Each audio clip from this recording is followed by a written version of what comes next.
এখানে দেখো ভিজিয়ে রেখেছি ছোলা, ভুট্টা ভাঙা, গোটা মুগ আর কিছু বাদাম। এইগুলো সব মুছে শুকনো করে নিয়েছি। আজকে ওদের দেব পেয়ারা আর আম আর ভুট্টা। এখানে কিছু গাজর গ্রেট করে নিয়েছি। আর এখানে এই যে সমুদ্রের ফেনাটা, এটা একটু ঘষে দেবো। আর ক্যালসিয়াম ব্লকটাও এর মধ্যে একটু দিয়ে দেবো। করে নিয়েছি, না হলে ওরা খুব খাবার নষ্ট করে, সেই জন্য। আর এই মিক্স ফুডটার মধ্যে এইটা অ্যাড করে দেবো আজকে। এক এক দিন এক এক রকম দিই, যেরকম আজকে লিভার টনিক দেবো, কালকে অন্য কিছু। সমস্ত খাবারগুলো একসাথে ভালো করে যে মিক্স করে নিচ্ছি।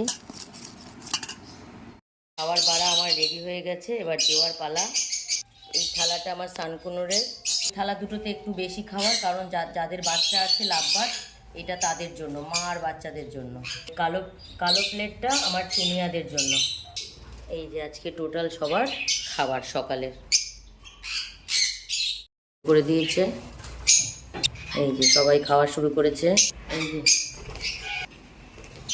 এই যে এখানে অরেঞ্জের খাওয়া চালু, ওই স্পেশাল, তাই একটু স্পেশালভাবেই খায়।